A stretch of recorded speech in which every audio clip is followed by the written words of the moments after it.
Hello everyone, स्वागत है आप सभी का हमारे यूट्यूब चैनल सर्जेट पे। आज की इस वीडियो में हम बात करने वाले हैं एक न्यू वैकेंसी के बारे में जो आईटीबीपी की तरफ से रिलीज की गई है। पोस्ट नेम आपका रहने वाला है कमांडेंट इंजीनियर के लिए, यानी आपका जो ये वैकेंसी है ये इंजीनियर बैकग्राउंड वाले जो कैंडिडेट्स हैं, इंजीनियरिंग बैकग्राउंड्स वाले, उनके लिए रहने वाली है। पोस्ट नेम रहेगी आपकी असिस्टेंट कमांडेंट। तो चलिए वीडियो को स्टार्ट करते हैं। आपकी जो फॉर्म फिलिंग है असिस्टेंट कमांडेंट के लिए आईटीबीपी की तरफ से वो स्टार्ट करा दी गई है। डिटेल नोटिफिकेशन रिलीज कर दिया गया है। तो आज के इस वीडियो में हम सारे इंपॉर्टेंट पॉइंट्स कवर करेंगे। तो चलिए वीडियो को स्टार्ट करते हैं। मैं आपको बता चुकी हूँ कि जो वैकेंसी है आपकी वो आईटीबीपी की तरफ से रिलीज की गई है। पोस्ट नेम आपका रहेगा असिस्टेंट कमांडेंट का और इंजीनियर की ये पोस्ट बेसिकली रहने वाली है। ठीक है, अब बाकी चीजों के बारे में हम बात करते हैं। सबसे पहले हम बात करेंगे कि जो इम्पोर्टेंट डेट्स हैं वो क्या है, यानी आपकी फॉर्म फिलिंग स्टार्ट हो चुकी है तो वो कब से स्टार्ट हुई है एंड लास्ट डेट क्या रहने वाली है आपके फॉर्म फिल करने की। तो इस पोस्ट के लिए आपकी जो फॉर्म फिलिंग है वो 21 अप्रैल से स्टार्ट हो चुकी है एंड लास्ट डेट आपकी रहने वाली है 20 मई।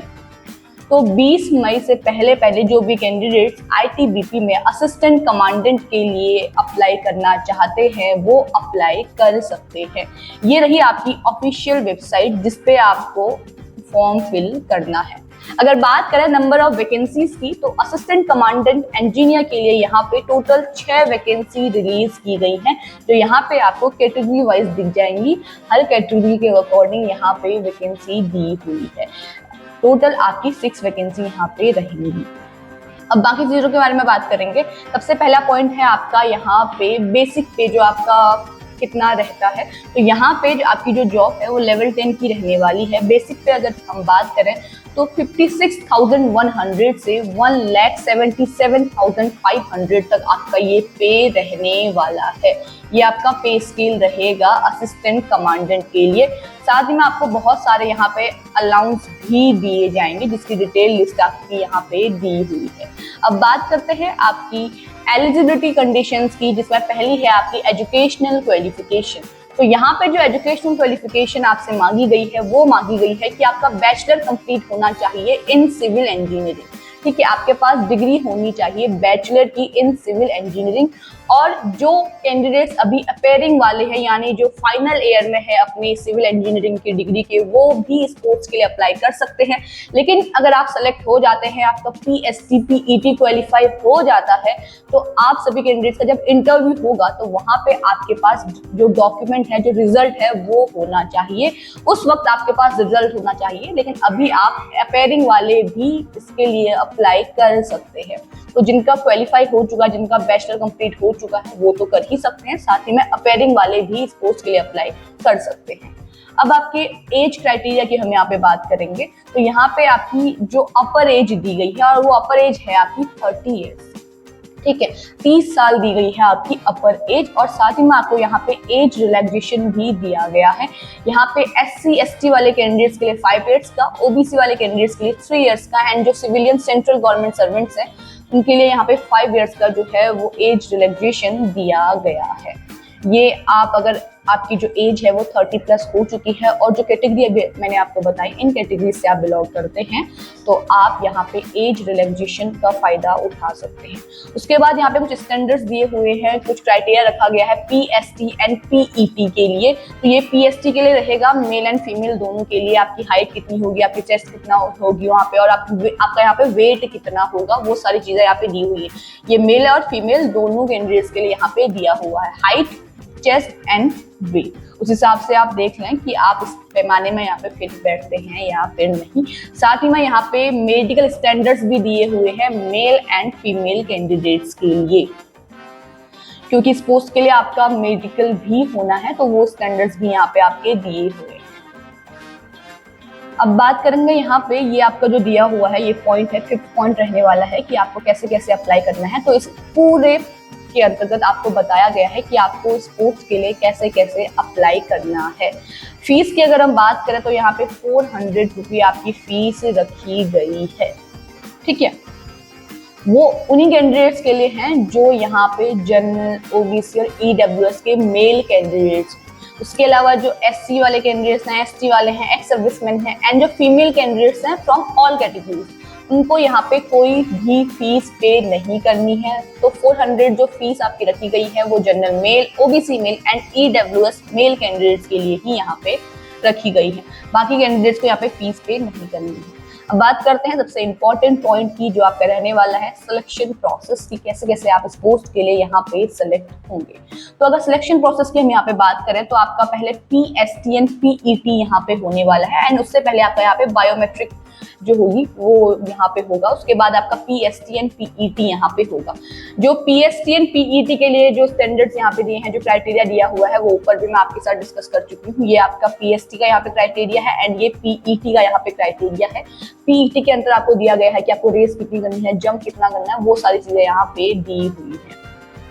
जब आपका PSTN PET क्वालिफाई हो जाता है तो आप यहाँ पे रिटन एग्जाम दे पाएंगे और जो रिटन एग्जाम है आपका, उसमें आपके यहाँ पे 4 सब्जेक्ट होने वाले हैं। ये उन्हीं कैंडिडेट्स के लिए है जो PSTN PET क्वालिफाई कर लेंगे, तभी आप यहाँ पे रिटन एग्जाम दे पाएंगे। पेपर जो होगा वो बाइलैंग्वेज आपका रहने वाला है, हिंदी और इंग्लिश दोनों में ही आपको देखने को मिलेगा। 100 मार्क्स का ये पेपर होगा और ऑब्जेक्टिव टाइप रहने वाला है, कंप्यूटर बेस्ड टेस्ट रहेगा, यानी ऑनलाइन आपका ये पेपर होने वाला है।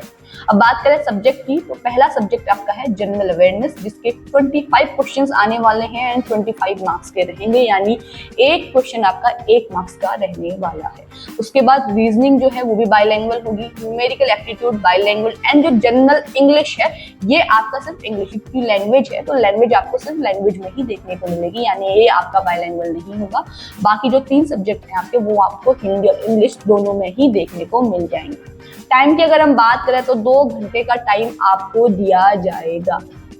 ठीक है, 2 घंटे का आपको टाइम दिया जाने वाला है इसके लिए। 100 मार्क्स का आपका पेपर रहने वाला है एंड 100 क्वेश्चन ही आपके इस पेपर में आपको देखने को मिलेंगे। ये आपका पहला पार्ट था, पेपर का पहला पार्ट जो मल्टीपल चॉइस क्वेश्चंस का था। सेकंड पार्ट है सब्जेक्टिव, जिसमें आपका जो सब्जेक्ट है उससे रिलेटेड चीजें आने वाली हैं और ये भी आपका बाइलैंग्वेज रहेगा और ये भी 100 मार्क्स का रहेगा। 2 घंटे का आपको टाइम दिया जाएगा इस पेपर को करने के लिए भी। सिविल इंजीनियरिंग आपका सब्जेक्ट रहने वाला है, जिसमें आपको 15 क्वेश्चंस देखने को मिलेंगे 100 मार्क्स के। जो पेपर है ये 3 पार्ट में आपका बटा हुआ आपको मिल जाएगा। पहला जो है जिसमें पार्ट ए में आपके 5 क्वेश्चंस होने वाले हैं, 2 मार्क्स के रहेंगे।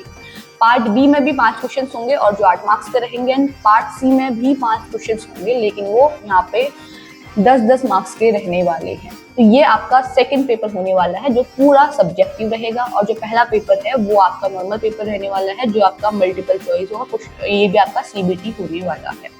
यहाँ पे अब मिनिमम क्वालिफाइंग मार्क्स दिए गए हैं कैटेगरी वाइज। तो यहाँ पे जो candidates general, OBC and ex serviceman या EWS वाले कैंडिडेट्स हैं उनको 50% यहाँ पे लेके आने हैं। ये आपके मिनिमम क्वालिफाइंग मार्क्स है। अगर 40 आपको जो 50% जो आपको यहाँ पे दिया गया है, ये अगर आपके मार्क्स नहीं आते हैं तो आपका पेपर क्वालिफाई नहीं माना जाएगा। और बाकी जो रिजर्व कैटेगरीज हैं उनको यहाँ पे 45% मार्क्स लेके आने हैं। ये आपका मिनिमम क्वालिफाइंग मार्क्स का क्राइटेरिया रखा गया है। उसके बाद जब आपका रिटन एग्जाम यहाँ पे हो जाता है तो आपके डॉक्यूमेंट वगैरह चेक होंगे और जहाँ पे आपके सारे डॉक्यूमेंट जो है वो ओरिजिनल डॉक्यूमेंट्स यहाँ पे होने चाहिए। जो कैंडिडेट्स अपेयरिंग वाले हैं, लेकिन जब आपका डॉक्यूमेंट वेरिफिकेशन होगा तो आपके पास रिजल्ट होना चाहिए आपकी बैचलर डिग्री का। बाकी इस पे लिस्ट दी हुई है कि आपके पास क्या क्या डॉक्यूमेंट होने चाहिए, वो आप यहाँ पे देख सकते हैं। अगर आप EWS वाले कैटेगरी वाले कैंडिडेट हैं तो आपके पास उसके लिए वैलिड डॉक्यूमेंट होने चाहिए। OBC वाले हैं तो आपके पास जो नॉन क्रीमी लेयर का सर्टिफिकेट है वो होना चाहिए। इसके बाद आपका होगा इंटरव्यू। जब आपका रिटन एग्जाम क्वालिफाई हो जाता है तो आप यहाँ पे इंटरव्यू देंगे जो 50 मार्क्स का आपका रहेगा। और इंटरव्यू के लिए क्राइटेरिया आपका ये दिया हुआ है, इसमें आपको यहाँ पे सब्जेक्ट दिए हुए हैं। 4 सब्जेक्ट आपको यहाँ पे देखने को मिल जाएंगे एंड ये आपके मार्क्स भी यहाँ पे डिस्ट्रीब्यूट किए गए हैं। तो रिटन एग्जाम के बाद आपका यहाँ पे इंटरव्यू होगा। फिर यहाँ पे कुछ एक्स्ट्रा करिकुलर एक्टिविटीज यहाँ पे है कि ये आपको मांगी गई है, ठीक है, जो जिसमें आपका यहाँ पे स्पोर्ट्स मांगा गया है। NCC अगर आपके पास है, NCC सर्टिफिकेट है तो आप यहाँ पे यूज कर सकते हैं। तो ये आपका पूरा एक्स्ट्रा करिकुलर एक्टिविटीज में ही आने वाला है। अगर ये चीजें आपके पास है तो आपको यहाँ पे 100 मार्क्स इसके मिल जाएंगे। तो ये भी आप अप्लाई यहाँ पे कर सकते हैं। उसके बाद जब आपका PST, PET, written exam, interview सब क्वालिफाई हो जाता है तो आपकी फाइनल मेरिट लिस्ट आएगी और जो मेरिट लिस्ट आएगी वो आपके CBT और इंटरव्यू के मार्क्स पे ही डिपेंड करती है, उसी से आपकी यहाँ पे मेरिट लिस्ट लगने वाली है। जो PST एंड PET है उसके मार्क्स यहाँ पे नहीं जुड़ेंगे। साफ साफ इसमें लिखा गया है कि रिटन एग्जामिनेशन एंड इंटरव्यू का ही जो आपका मार्क्स होगा उसी के बिहाफ पे आपका यहाँ पे सिलेक्शन होने वाला है। बाकी यहाँ पे मेडिकल एग्जामिनेशन के लिए चीज़ें दी गई हैं। जो आपका मेडिकल एग्जामिनेशन होगा, अगर आप एक बार में सेलेक्ट नहीं होते तो आपका यहाँ पे रिव्यू मेडिकल एग्जामिनेशन होगा, जिसके लिए भी यहाँ पे कुछ आपको इंस्ट्रक्शंस दिए हुए हैं जो आपको फॉलो करने हैं। उसके बाद कुछ जनरल इंस्ट्रक्शंस हैं कैंडिडेट्स के लिए जो हर किसी पोस्ट के लिए यहाँ पे दिए हुए होते हैं और ये आपको फॉलो भी करने हैं। सारी चीज़ें यहाँ पे मेंशन की गई हैं। और जो आपका रिटन एग्जाम के लिए एंड PST PET के लिए जो एडमिट कार्ड वगैरह है वो रिलीज किया जाएगा यहाँ पे ITBP की तरफ से ही वो रिलीज किया जाएगा। तो ये था आपका डिटेल नोटिफिकेशन। ITBP की तरफ से जो पोस्ट आपकी रहने वाली है वो है आपकी असिस्टेंट कमांडेंट इंजीनियर की यहाँ पे पोस्ट रहने वाली है।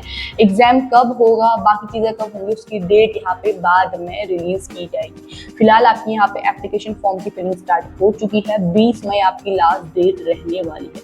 तो जो भी कैंडिडेट इसके लिए अप्लाई करना चाहते हैं वो जल्दी से 20 मई से पहले आप इस पोस्ट के लिए अप्लाई कर लें। 21 अप्रैल से आपकी फॉर्म फिलिंग स्टार्ट हो चुकी है। 20 मई आपकी लास्ट डेट रहेगी। अप्लाई करने का जो लिंक है वो आपको हमारे डिस्क्रिप्शन बॉक्स में मिल जाएगा, वहां से आप अप्लाई कर सकते हैं। और अप्लाई करने से पहले आप एक बार डिटेल नोटिफिकेशन अच्छे से पढ़ लें, समझ लें, तभी अप्लाई करें। और डिटेल नोटिफिकेशन का जो लिंक है वो भी आपको हमारे डिस्क्रिप्शन बॉक्स में मिल जाएगा, वहां से आप इसे डाउनलोड करके अच्छे से पढ़ सकते हैं। बाकी ऐसे ही गवर्नमेंट जॉब से जुड़ी हुई जितनी भी इंफॉर्मेशन आती हैं उनसे कनेक्ट रहने के लिए आप हमारे चैनल को जरूर सब्सक्राइब कीजिएगा। और अगर आपको ये वीडियो पसंद आई है तो इसे लाइक एंड शेयर कीजिएगा। Thank you.